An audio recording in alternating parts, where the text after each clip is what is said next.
Ejorfor, you are counsel to Nnamdi Kanu, and you'll be quoted in the papers saying that your client has been badly treated, not just by the Nigerian authorities, but also the Kenyan authorities involved in the entire saga.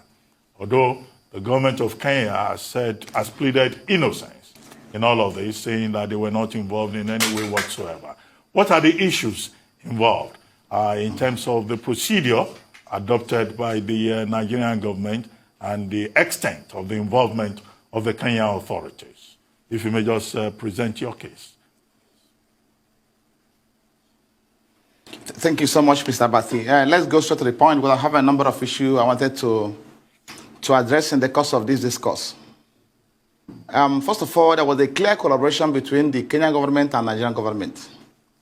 I'm happy now that they are denying the fact that Nnamdi Kanu was arrested in their place and also handed over to Nigerian government.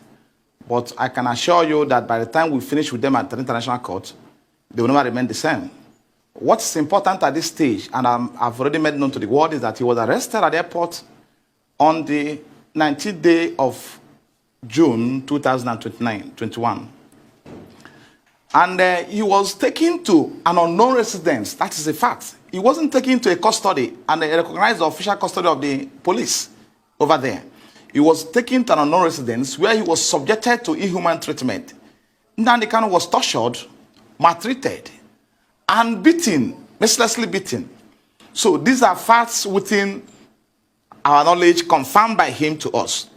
So after spending 8 days in their custody, illegal custody, they now beckoned on the Nigerian counterpart to come for him.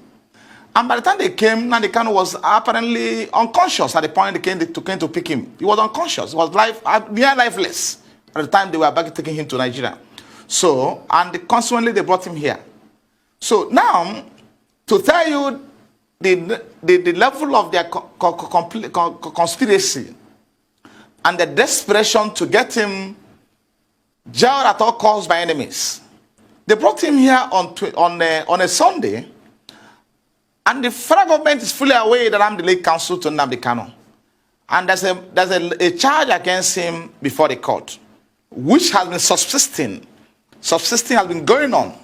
Because after invasion of his premises on the 14th of September 2017 by the Nigerian military and soldiers, who killed over 28 persons in his house, and by act of providence, he was narrowly escaped. We filed an application before the court for an inquest into what transpired in his house on the 17th of September 2017. For court to inquire as to what happened in his house, what led to his disappearance. And we are still in this process, because that is fundamental. This is a person that has expressed to the world that he's ready to come for his trial on October 14th, 2017. He wasn't planning to leave the country. He wasn't planning to run away from the trial. He was ready to come for the trial on October 14th. Matter was stated for commencement of trial. Then on September 17th, his house was invaded. So to tell you that the government was not ready at the time to prosecute him, because they have no evidence to establish even the charge preferred against him to even date. So they went after his life. Now it's compelling on the part of the court to inquire what happened to this person I granted bail. What led to his disappearance? Then surprisingly, on the 28th of March 2019, when the matter came up for shorties to show cause why they will not be committed for contempt, why they were unable to produce Nnamdi Kanu. That was the proceedings of that day. The court gave an order revoking his bail. Then we said no, because the court should be bound by its records. We said no, and we'll file an application to get that vacated. Since 2019 to date, the matter had severally come up before the court, the same court. And the court was not inclined to hear this application to vacate the order. And the worst is that the federal government has not filed any response to this application before the court. They have not filed a response in counter to application to get that order vacated. They were not interested. What they are interested is to how to get in Nnamdi Kanu at all means available to them. So now, he was brought into this country on Sunday. after being detained, maltreated, subjected to all forms of inhuman treatment, and inflicted with severe injuries on account of handcuff that lasted on his hands for over 4 hours till before he was brought to court. And you can see him on handcuff in court on that day. Those injuries are still there. And a number of medical issues he's having today on account of what was the kind of treatment that was meted out to him. So they took him to court on a Tuesday. Labaran Chaibu Labaran, who is the counsel that was in court on that day representing federal government, is fully aware that the Stephen Ejorfor is the lead counsel in this matter. And I've been in court with him in all cases affecting Nnamdi Kanu and IPOB. He never extended the courtesy of informing me that that my client was arrested, was abducted, because in this case wasn't arrested. So, but when we get to that bridge, we'll cross it. He was abducted and kidnapped from Kenya and brought into this country. So now he didn't feel it confident, didn't see it confident or didn't appropriate to inform me that my client was arrested and has been brought to court on Tuesday. So that shows there's a collaboration between the government in question, as we stand today, and the people we are appearing before them. Because if after all there was any element of iota of transparency in what they're doing, is compelling on the part of the AG, not the lawyer representing the Federation, to inform me that they are coming to court on Tuesday, so I can come to court and see my client. I don't know what happened, and this is quite from him what happened. So on Tuesday, they took him to court, and the court asked them, "Where is Barrister Ejorfor? Is he not in court? Was he not informed?" They said no. They arrested him and brought him to Abuja on Sunday, and he's called today. So now there's an underlying fact that my client will not get fair trial in that court. That's settled. The issue of fair trial has been taken away by this collaboration. But we keep on watching. We are going to see them in court. So that is what happened as of today. I've seen him, and he has given me every information and detail about what transpired in Kenya, how he was arrested, how he was taken to a non-destination, and how he was maltreated, how they nearly killed him over there. And it's obviously from what he told me that it was at the behest of the federal government that they were doing those things. So until when they beckon on them to come, these are against an obvious infraction to all international laws and treaties. So, but at that level, we're addressing it. We're going to address an international court at that level. So let me concern myself what's happening in the country. So it's obvious from every indication that my client will not get a fair trial in this court. Obvious. Until when the contrary is established. And now, Nnamdi Kanu was mandate in prison custody. Let me underline this fact. Long before he was granted bail, he spent over 2 years in custody before he was granted bail. The court itself is aware that he was in prison custody before he was granted bail. And at the point he was in prison custody, Nnamdi Kanu never at any point in time made any effort to leave the prison without the judicial process. Now, they remanded him in DSS custody, where they made it near impossible for his relatives which has to visit him, except on appointment by his lawyers. So that itself has also graduated to what I call mental torture. He's being subjected to mental torture as I speak to you now. Because when somebody is in incarceration as a political prisoner, which is, he has no access to his wife, he has no access to his brothers, he has no access to relatives to discuss with them and interact with them. Even lawyers who are coming to see him are coming on a specific approval by the DGSSS. So it shows that he is undergoing mental torture. And it is worse still when Nnamdi Kanu is under a debilitating health situation. He has a medical condition that needs to be addressed as quick as possible. Because it's only a living that can face trial. So this, I can stop at this time to come up with a second question. Thank you.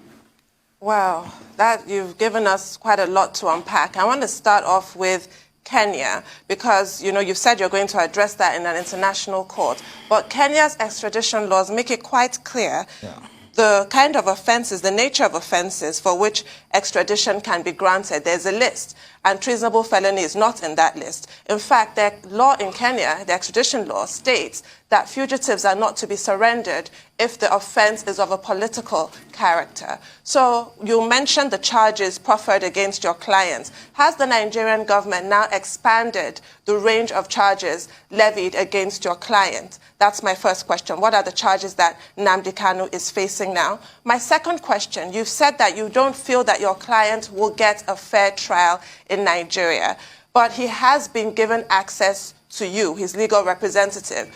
What else would you need to see to convince you that a fair trial is possible, as is his right under Section 36 of the Nigerian Constitution? Thank you so much. You will recall that on the day he was taken to court, that was last week Tuesday, Nnamdi Kanu was allowed to address the court because I was not in court. I was not in court. So that enough shows you that's the problem. Nnamdi Kanu is not a lawyer. And he has no competent to address the court. He might address the court. Because if needful was done, I would have been in court to address the court. And also apply to the court that he should be remanded in prison custody. So that is a clear violation of his constitutional right to a fair trial. So because I was not in court, he was allowed to address the court. So that shows you that there is more to it than meet the eyes. Because Labaran has my number. The office of AG has my number. They have simply put on a call across to me that they've abducted, whatever they call it, they classify it as my client somewhere in Kenya and brought him to here. And I take him to court on Tuesday to continue his trial. Then I'll be in court on Tuesday. And also convince the court of reason why he should be sent to prison, to correctional center. But in this case, the court allow him, which is abnormal, which is unethical, allow him to address the court. Why should court be asking him why he run away when I'm not there? We have an application before the court which contains his affidavit on oath, deposed before a commissioner for oath in Israel, stating the facts of what transpired in his house on September 14, 2017. How he nearly escaped death. How he was ready to come to court on 14th of October 2017 to face trial. Then this are before the court, and court never entertained it. Court never entertained it. These are record black and white before the court. Court has never entertained this application before the court. So I will be craving the court or at any adjournment for the court to hear it. Because it's fundamental to his fair trial, to the right. The court will hear and understand what transpired in his house. That's very fundamental. Then he's now allowed to address the court on these facts, which are already before the court. So that's why I'm entertaining fear that he will be granted a fair trial in this court. So now, coming to what happened in court, the matter has now been adjourned to 26th of October, to 6th of July, 2021. Ejorfor. Let me say this to you. Ejorfor, sorry to interrupt you. We need to take a short break. When we take a short break, I see you are very passionate about this. But we're going to unpack all of those issues. And there will be more than enough time to do so. So we'll take this short break and we'll come back to you. Please stay with us. Welcome back to the morning show here on the Arise News channel. Our guest is still Ifeanyi Ejorfor, counsel to the leader of the indigenous peoples of Biafra, Nnamdi Kanu. Well, Ifeanyi, yes, you said a lot and we've listened to you, but we would like you to conclude your thoughts on what you were saying. But take this along with some of the things you wanted to say. First, you were accusing the Kenyan authorities that aren't we dealing here with the case of a fugitive from the law? A fugitive from the law who was also organizing against the Nigerian state along borders. I'm sure as counsel, you are familiar with what is called cross-border crime, transnational crime under public international law, and the role of Interpol in that regard. Second, the Court of Justice Binta Nyako, when your client was brought before the court and then he was remanded in the custody of DSS, the court specifically, Justice Nyako that is, asked that you should be contacted, the counsel should be contacted. But you were saying no attempt was made to get across to you with a phone call. But I thought that the Court of Justice Nyako protected your interests by saying that going forward, when the Lordship announced the adjournment to July 26, talked about counsel for the defendant appearing in court. And you are talking about bail. You are talking about medical condition. Now, do you think that your client is in a safe place to ask, for further bail, given the fact that he became a fugitive from the law? The rationalization that you gave may not be tunable before the court. Thank you, Mr. Bathy. I respect you so much. Let me just, it's important for us to correct an impression at this stage. My client is only a fugitive in the eyes of Nigerian law or court. So the prosecution of IPOB has never been endorsed by any country of the world, including any of African countries. So there's only a recognized or probably given credence by the Nigerian courts and laws.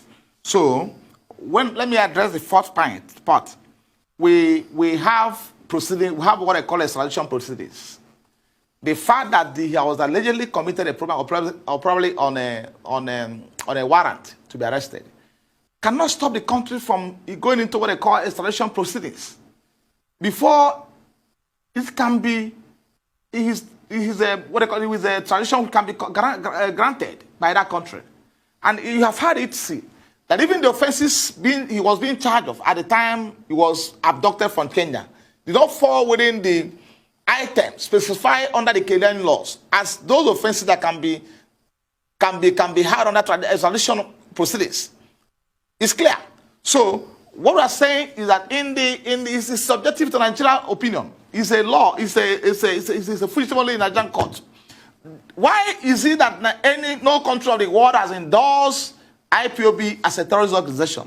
Because they are fully aware of my correspondence with them across the world that IPOB is a legal organization. IPOB is not a non-violent organization. And the order of the court obtained through the back door is being challenged before the Court of Appeal today. So they will allow the proceedings before the Court of Appeal to end because we filed an appeal against that order timelessly, challenging the prosecution of IPOB. Now, the federal government, it took them almost a year and 8 months to respond to all applications to file before the Court of Appeal. That notwithstanding, we still submitted to a delay. We never oppose the delay. And it's also when we have an application for stay of proceedings before the Court of Appeal. And also have an application to stop them from executing that order. So these are applications before the Court of Appeal. And they've been run away from the court. I can confirm that to you. I have documented the case file. They've been run away from the court. I'll tell you when they file their respondent brief. Even on the day they file a motion for them to enter appearance out of time, or for their brief to be accepted out of time, we file our reply to their brief on the same day in Court of Appeal, expecting the court to allow us to hear our appeal. And the court didn't hear it. The court didn't hear it. The panel constituted to hear the appeal, didn't hear it. About 10 o'clock, they send a message across to us that the court will not be sitting till date. So now, coming to the aspect of not informing me before he was taken to court, I'm not talking about what transpired in open court. I'm talking about the duty on the prosecution, on the part of the prosecution in this case, to call me when he was arrested and inform me, because he owed me that compelling obligation to inform me and tell me that the matter is called, my client has been arrested or abducted, whatever you call it. Then he'll be taken to court on Tuesday. Then I'll be in court to address the court on some issues, not to my client to allow to be asked to address the court. So, and the court is fully aware that he was coming to court on that Tuesday. Because if you watch the proceedings that took place on that day, president of the court, he never lasted for more than 10 minutes or 15 minutes. He never. He was just brought to court and informed the court, they transferred him to DS custody. The press were stopped from seeing him, from interviewing him. He was blindfolded. So tell me what offense has he committed? Even in the eyes of Nigerian law, Nnamdi Kanu is still presumed innocent today. He's still presumed innocent by virtue of Section 35(6) of the Constitution. So he's still presumed innocent today of all allegations against him. So he's being subjected as we speak now. Of course, you know, a lot of things are going on. Both media trials. People are being paid to come and confess and say all sorts of things against Nnamdi Kanu. But I don't think I have any issue with that one. When we get to court, we'll address it. Media trials are ongoing. Somebody will come and tell the world that I'm an ESM member. I was admitted so and so that Nnamdi Kanu said this. It's an open court that we have to establish that thing. So we have to be circumspect on the media trial going on against Nnamdi Kanu because he has been abducted and brought to Nigeria. So what my challenge and my concerns is stem from the fact that I was not informed that I was arrested. 1, 2. I was not informed that he was being taken to court on a Tuesday. So I believe the Rabalan Shaibu is under compelling duty to tell me, because we are sending correspondence. I have my number, I have no number. If you can hear me real quickly. So what happens on the 26th? A lot of people you're talking about bail now. You're talking about the fact that he's got medical condition, he should get bail. But on the other side, on the side of the government, what they're saying is he's jumped bail before. So how will it be easy for you to be able to prove that case, that someone that has jumped bail before, he will let go? You're also saying that they should put him in prison and take him out of GSS custody. Are those going to be the things you're going to be pushing on the 26th when you get back to court? Thank you, Rufai. What I'm saying is that in the first place, Nnamdi Kanu never jumped bail. Let it be clear to everybody. He never jumped bail. Because if the federal government was serious about prosecuting Nnamdi Kanu, if they're serious about prosecuting him, they will allow him to come to court on September 14th, 2017, October 14th, 2017, to face his trial. Are you telling me that soldiers that invaded Nnamdi Kanu province are not from Abuja? Are they acting where they acted under the instruction of someone in Abia State? The answer is no. They came from Abuja, they have the instruction of the federal government to go to his house. So, and they are fully aware that Nnamdi Kanu was scheduled to be in court on October 14th. And in one of his broadcasts prior to the invasion of his premises, he told the world that he's coming to court to over 1 million members of IPOB. He informed the court, told the world. So why didn't they allow him, if they have any case against him, to come to the court on October 14th? Probably at the end of the proceedings, they will arrest him. So he never jumped bail. This is a person, okay, assuming without considering to the fact that they succeeded in killing him on 14th of October, on September 14th, when they invaded his premises, will we be talking about his trial today or not? The answer is no. Because it's only a living that can face trial, and nothing more. If he was abducted, they succeeded in abducting him on that day they invaded his premises and killed over 28 persons, civilians or armed civilians, then we shouldn't be talking about what they're saying today. So, but by act of providence, he will never escape being killed. So these are people who are fully aware that he was scheduled to be in court on October 14th for his trial. And in Abuja here. So why can't you wait for him to come to court if you have any case against him? So, and we have supplied the court this fact. We have supplied the court circumstance that led to his disappearance from court. We have informed the court and convincingly that Nnamdi Kanu was ready to start his trial. But for the fact that his life is under threat. So the court is under compelling obligation to listen to the applications before him. Okay. And make findings or decisions one way or the other. Right. If I may come so in here. So he didn't jump bail. He wasn't to come to court. Okay, according to you, he didn't jump bail, but did he or did he not violate the bail conditions that he was given? Because you recall, the bail conditions were stringent. He was not to hold rallies or have meetings, which he did. Thank you so much. Thank you so much, my sister. Let me say this to you, because it's important for us to inform you appropriately. And whatever I'm saying today to you today, I will furnish you with documents to that effect, black and white. Before the date slated for his trial, the federal government, acting through the Attorney General of Federation, filed an application to vacate his bail, to vacate his bail, right? On the premise that he has violated his bail condition. This application was filed in black and white and served on me.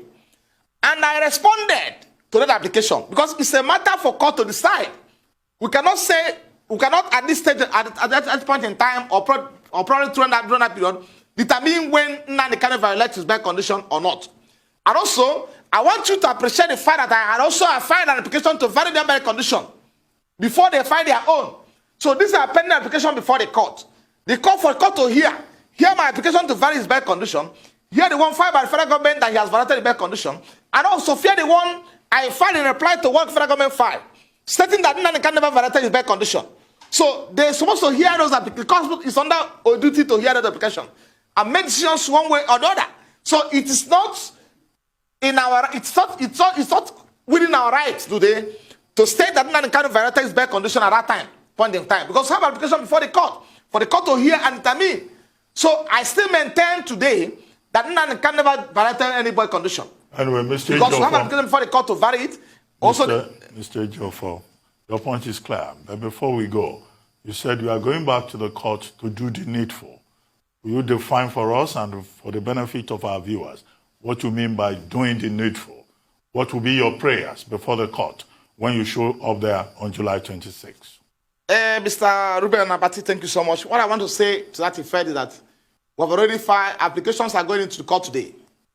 Because we have preliminary application we need to file entertained by the court before the 26th of July. As I speak to you, his care condition is deteriorating every day. So, and that need to be addressed as quick as possible. That need to be addressed because it's only a living that can face trial. If anything happened to Nnamdi Kanu before the 26th of July 2021, the matter is slated for hearing. That means the trial will not go on. So, they need to be attended to as quick as possible. And we are going to court to get an order of court to ensure that he's given attention. That's fundamental. Because his life first before we talk about trial. So that's what I mean by needful, doing the needful. We're going back to the court to do the needful. Then I've had a number of places where they're saying about amendment of charges. I have no problem with that. Let them submit the amended charge. Right? Yeah. So, and also, let me use this opportunity to appeal to you. And also appeal to the world. To tell the government that I have to be protected. Because my life is under threat as I speak to you as his lawyer. Attempt has made as my life. People were killing my premises. I cannot move. I cannot sleep down with two eyes closed. So let the world intervene in this case. Because I must be given protection to defend my client. I don't know what I've done to deserve to be killed. Because I'm defending IPOB. It's within my constitutional right as a lawyer to defend anybody that come across me. And I'm doing justice to that. So let me use this opportunity and this platform to appeal to the world to prevent the federal government to protect my life, to stop those who are hell-bent on killing me. Okay. They have been looking for me all over the place to kill, not that I committed an offense to law, but that they want to assassinate me at all costs by enemies. Thank you so much. Okay, Mr. Ejorfor, real quickly, have those threats, like you talked about, been reported to the police? And secondly, what are these new charges against Nnamdi Kanu? What I understand that happened is that, before Nnamdi Kanu was arraigned in 2015, we have, first of all, they started with about 3-count charge. Then subsequently after that, they filed an amended charge of 11-count charge. And we filed an objection to that charge, to the 11-count charge preferred against him. And the court struck out 8 out of that 11, remaining 3. So, and even in the court ruling, which I will make available to your people, the court made a remark that even the 3-count charge still pending against Nnamdi Kanu as Kanu, that the proof evidence before the court cannot even substantiate that charge. Cannot substantiate it because they are porous. So, but for the benefit of that, it's giving the prosecution the benefit to come forward with their witnesses to establish this charge against him.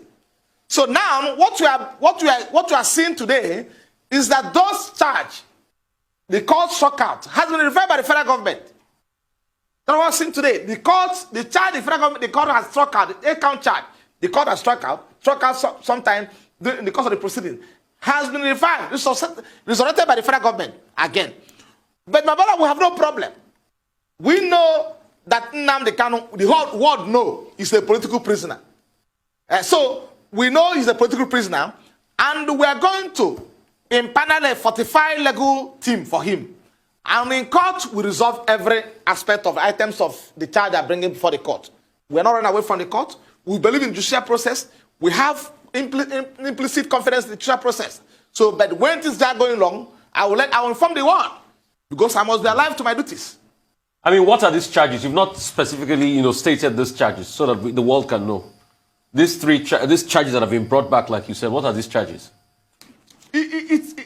It's an old charges. I may not be able to rephrase offhand. It has to do with possession of illegal equipment belonging to unlawful society, and remind the call that at the point they filed this charge, they charge him with belonging to unlawful society. IPOB has not been prescribed at that time, and the court stated in his ruling that IPOB at the time is not an unlawful society. So, on the strength of that order, they stop arresting IPOB members when they come to court. So, and to make things easy for them, they went back to the court. And without a knowledge, obtain an order to prescribe IPOB, which are challenging before the Court of Appeal today. So, these are charges they filed, belonging to protection of materials, and also, what they call it, other offenses will not be stated up front. I don't think the issue is about the 11-count charge. Those ones are in the public domain. recently we were told that the government is going to amend the charges, add more charges, including murder charges. Now, have you been informed? Have you been apprised of that? Because previously the biggest charge was treasonable felony, which carries the maximum of life imprisonment. But if murder charges are going to be added, then that's a capital offense that will carry the death penalty. So are you aware of this amendment, of these additional charges? Have you been informed ahead? And as for Kenya that you've been talking about, the High Commissioner of Kenya to Nigeria insists that in fact it's derogatory, it's insulting, it's malicious, and it's defamatory of the person of the president of Kenya for anybody to suggest that Kenya was involved in any other way.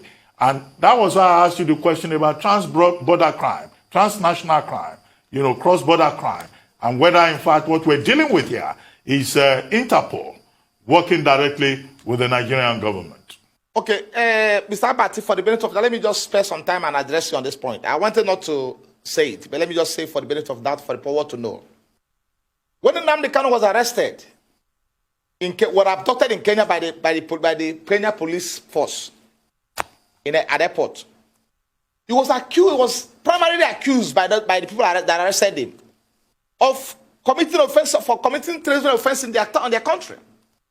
And at the point in time, they were apparently or presupposedly acting under the impression that they don't know the person they're dealing with. So now the game changed when they took him to a place other than the police station or any of the approved official detention facility of the Kenya government. They took him there and started maltreating him. So they were discussing with him, interrogating him on the basis that he has committed offense against the Kenyan government.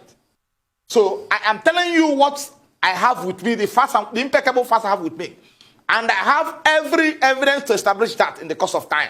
Because when we get to that international court, the Kenyan government will come to defend themselves. We'll have facts, information, documents to show what happened to him and where it happened. So, and when they became convinced after 8 days of maltreating him, torturing him, subjecting him to all forms of inhuman treatment, that Nnamdi Kanu never committed any offense unto law in Kenya, a British citizen for that matter. Then they ran back on because it's a collaborative something. It's like there was a conspiracy in the first place. So because they know probably he has meetings, he will be attending a meeting in Kenya. So they have that intel. So they ran back on the Nigerian government to come and pick him without due process of law being adhered to. So if he has committed any offense unto law over there, remember he's a British citizen, they were subjected to extradition proceedings. So this took place in Kenya. And we have the facts, we have documents to show to the international community and in the fullness of time. As I speak to you, I've written to foreign government. His attorney in overseas are taking up the matter over there. So they're being smart by half for denying the fact that Nnamdi Kanu was never arrested in Kenya. Let them go to court. We're already in court with them. They're taking them to court anymore from now on what transpired in Kenya. That he was abducted, taken to non-residence, maltreated, beaten mercilessly, tortured. So even as a matter of fact, when the Nigerian counterpart came, they became scared of the fact that Nnamdi Kanu might have died in their hiding. They didn't conduct proper examination, medical examination. That was when they took him to a hospital in Nairobi and confirmed what his medical situation. So as I kept on to emphasize that his medical condition is deteriorating every day. And I'm telling the world that it is better for him to be given medical attention than to die before the date of the hearing. And if anything happens to him today, he's today before the Nigerian court. He's stay before the Nigerian court, in Nigerian custody. Nigerian government will be held responsible. So they should they should allow his medical expert to visit him and give him attention. Well, and also face his trial. We're not against the trial. Let's go on. Yeah, look, I get the impression when you keep referring to British citizenship in Kanu's case, as if British citizenship is superior to Nigerian citizenship. Is that the case? And I still ask you about those additional charges. Have you been informed about what those additional charges are at this point? Thank you so much. Mr. Batty, there was as I speak to you, there's no additional charges against Nnamdi Kanu. So it's being speculated over the media. I will be in a position to confirm to you that the federal government has amended the charges preferred against him to include charge of case of murder. And you see, one thing, we operate a custodial system of government. So let them come to court and establish whatever crime he committed. I have no problem with that. Prefer a charge of any magnitude, I have no problem. It's one thing to say somebody committed an offense. Then another thing to establish the items, ingredients of those offenses before the court. But so as I speak to you, I've not been served with any amended charge against him. I've not been informed that they filed a charge against him before the Federal High Court. So right. What you are hearing over the social media are mere speculative, as I can confirm that to you. Right, Mr. Ejorfor, you know the binding effect of legal precedent. So I want to remind you of Asari Dokubo and the Federal Republic of Nigeria, where the court upheld the corporate existence of Nigeria as indivisible, indissoluble, a harmonious sovereign state, such that the rights of the individuals are suspended when it comes to national security. What is your comment on that ratio in the context of Nnamdi Kanu's case? The Asari Dokubo's case has to do, what they are relying to, has to do, it has to do with application for his bail, when application for his bail was made. And that was ground upon which the court said they cannot grant him bail. So, but in this case, we have not made an application for his bail in this instance. We are talking about his health condition. And I am not saying that you release him to go and attend to himself. I want to attend to medical challenges. What I'm saying, in effect, is that they should allow his experts. He has medical doctors who will come and attend to him where he is. Then we will not go back to court. So we're not started applying for bail now before the court. So what you are talking about, for him to be given immediate medical attention to avoid dying in custody, because his health is deteriorating every day on account of the torture meted out to him in Kenya, and the extension of the torture here, because by keeping him in solitary confinement amount to grievous torture. So when we get to the bridge on the cases you cited, we'll cross it. I have no problem. We've been in the matter since 2015, and I can assure you the federal government have no evidence to establish any case against Nnamdi Kanu. Okay. As a matter of fact, real quickly, interesting turn, Barrister Ejorfor. You talked about him being taken to a hospital in Kenya. You said there was a medical report out of there. Is there anything we need to know as regards that? Because now you are saying that same medical report is based on what you're talking about, that is ill health, and that's why you're asking for a bail. Or you want his experts, a medical expert, to come see him. Is there anything we need to know about that medical report out of Kenya? What I'm saying is that the medical report in Kenya is where he was examined, briefly examined before being brought to Nigeria, is clear. And we are pursuing it over there. So let me hope that Kenyan government will not also compromise in this regard, because we have records to that effect. So, but what I'm saying is that Nnamdi Kanu health condition is in a terrible state. So, and we are appealing to the government of the state, the government of the Nigerian government, to allow his medical doctors to examine him where he's being kept. So I don't want to go into the details of what is contained in his medical report now. So, but in the course of time, you will get to hear all. But I've told you, as a lawyer, as his lawyer, whom he has narrated everything to, the circumstance that led to his arrest, what was done to him, and also where he was kept. Terrible environment. He was kept for 8 days before being brought to Nigeria. So we have those facts with us, and other compelling evidence we may not like to make public now at this stage, until when we get to that bridge. So what I'm saying is for them to allow his medical expert to examine him and give him attention now, because we have no confidence in the system where he's being kept. We've run out of time, but I still recall that you didn't answer that question about whether being a British citizen is superior to being a Nigerian citizen, and whether Nnamdi Kanu is no longer a Nigerian citizen, and whether a British citizen can do as he wishes within Nigerian territory. But in any case, we'll leave that hanging. Thank you very much for joining us on The Morning Show.